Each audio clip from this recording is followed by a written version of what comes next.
good after morning. I'm a little sick, and I don't even know if this video is going to upload, but I think I figured it all out in terms of what was going on in our country. Let's think about before Donald Trump even ran, before he came down the escalator. Government officials were using public funds for their own personal enrichment. Take the Baltimore mayor who got that book deal with city money and her book, so it went into her pocket, or the Clinton or the Clinton Foundation, pay for play, all that stuff. So that is the way it's supposed to be. Now in terms of them controlling, the finances before Trump, they were, according to Joe Biden and Hunter Biden, they was getting $600,000. And one thing about Pelosi is that she says she's a great fundraiser, and what she does is she raises funds and then sends it to the other Democrats. Now, that is normal, but it seems like sometimes the money might come from shady sources. So let's go forward a little bit. Trump is already president, and what are the main things that they have really leaned into? First it was Russia, and now it's Ukraine. Now, what is interesting to me, it's they actually started dropping the narrative about him being racist and all that stuff for a few minutes, and they're like, "Well, what did he say? We have a right to say. We have to know what he said. We want the transcript. We want all this information. What did he say?" Now, if you're in power for years and years and years, and you do business, international business with oligarchs in foreign countries, and there's paid to play schemes, then as soon as the person who is not engaged in it takes power, you get concerned and you want to kind of get ahead of what's going on. Now, the same thing with the taxes.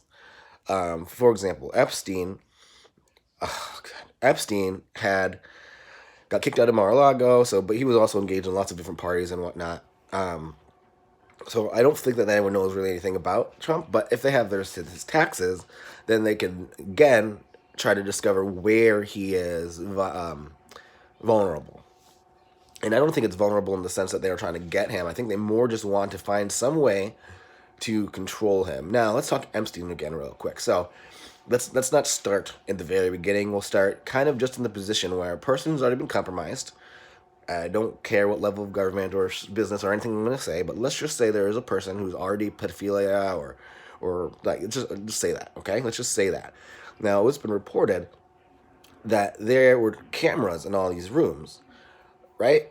So the cameras would record the improprieties, and then ideally for them, you could say, "Hey, by the way, I have this tape of you hooking up with a 3-year-old. I would like that Manhattan penthouse for $1," which happened.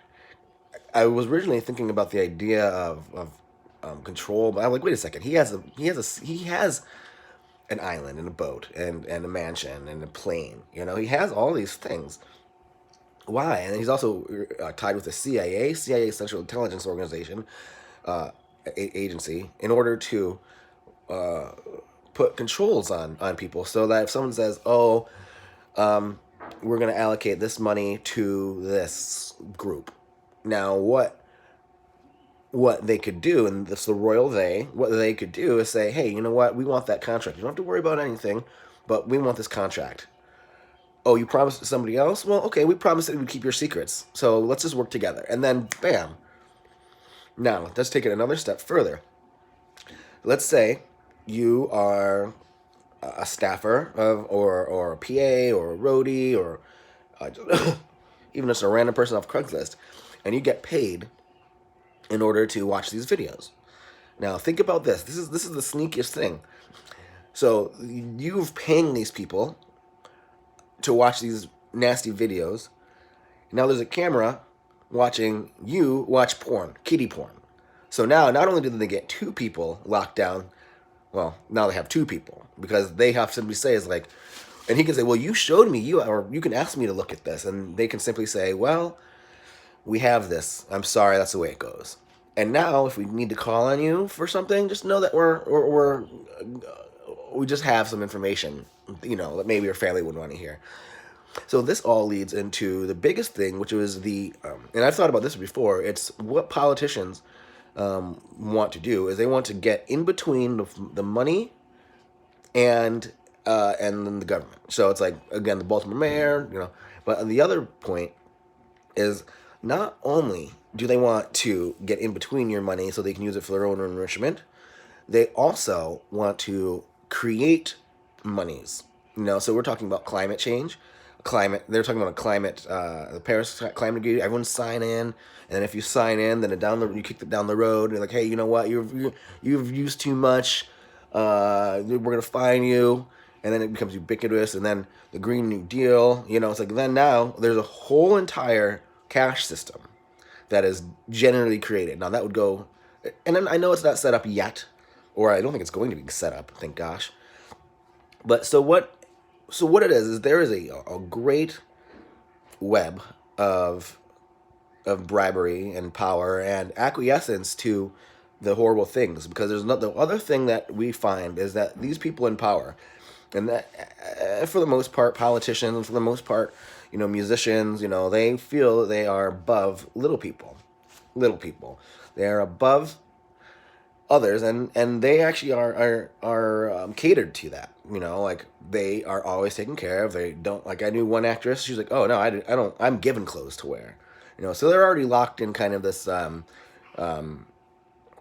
cycle of being taken care of, and being not connected to the people that they're either working with or controlling. So my kid's making a little noise, so I'm gonna have to summate. I hope this downloads, but it was nice to talk. So before Trump, there was Hunter Biden, and there was Biden. Let's just say Hunter in Ukraine. Oligarchs, mad money, $1 billion, fire that guy. Okay. And then after Trump, they started calling them racist. Oh gosh, and real quick, just regarding the balkanization of our society, you see the Jussie Smolletts, you see the fake news that is simply designed, and I mean designed. New Knowledge, Renee DeRusta, there's organizations that work with the CIA that are designed to create thoughts in people's minds. Okay? It's real, and I just said two names, so whatever. That's what they had to do. They always have to keep us fighting. Now, one of the most interesting things is that the left is real worked up, and we know this is not a surprise. We know that the left is really, really worked up, and they're like, "Oh, we're gonna fight," and the right, for the most part, is like, "You guys are crazy. No, we're not gonna punch you, and if we did, we would destroy you. So go away." There's been this attempted escalation of the civilians of our great country trying to fight each other. You see that in Portland. You see that when, for safe spaces. You see the victimization of people being used in order to control those peoples. Racist, misogynist, sexist. These are all things that do exist in our society. But they are also weapons if you use it in order to place a wedge in between peoples. And why do you place a wedge? Because here's the final thing. The reason why they said the Russia and they did the racism, because they didn't, and here's the deal, here's the crux, they did not have any information. They didn't have his taxes, they didn't have, they made up Russia, we know, with a Spiodossi, we know this, so they didn't have anything. So, legally, they didn't have the ability to do what they wanted. What they were hoping to do is sway public opinion in order for us to disregard the rules that's been set up and say, no, he's a racist, he's a sexist, he's a misogynist, he's not a veteran, all those things, I hate him. And I'm going to spread it on Facebook, and I'm going to spread it on, I'm going to tell everybody that he needs to go. And people are like, well, what about, oh, don't you tell me what about? And you're like, but how about, and like, don't you say that, he's a racist, and if you think otherwise, then it's like, all right, relax. Don't allow powers that be, New Knowledge, Renee DeResta, the CIA, advertising, which obviously is supposed to work on you, so you buy things, so you are aware of the concept of spin and of coercion through media. So I think I figured it out, and I think this is where we're at now, and I'm going to end it in a second. I think we're past all that. Or people are getting arrested. All these rings of horrible things are going down. They're not being reported too much, but things are really, really happening across the country. And I'm actually surprised the media is still not covering it all. But that's neither here nor there. I'm not really surprised. But I was going to say the final thing. The final thing was knowledge. Oh, the final thing is where we're at. We need those you can't handle the truth moments. You can't handle the truth. Yes, I did it. Like we're going to have one of those. I think we're past all the discoveries and we're past all the name calling for the most part. I think we're past all that. Now, I just watched a video about Virginia going to turn off the lights of the internet to take confiscate guns. That's weird. And if that does happen, if you are in the West, don't shoot anybody. Just call the Trump. um, yeah. So there's going to be a moment when it's like, yes, we did it, and we did it. I mean, but the thing is, like, they didn't even do it for us. They did it literally just for themselves, and that's the little thing. Because if they really thought Donald Trump was the worst, then they would have used different tactics. All right, I gotta go. Thanks, boys and girls, for engaging in my theory. I think I got it all. If you have any questions, just you leave it in the link. Be well. Bye.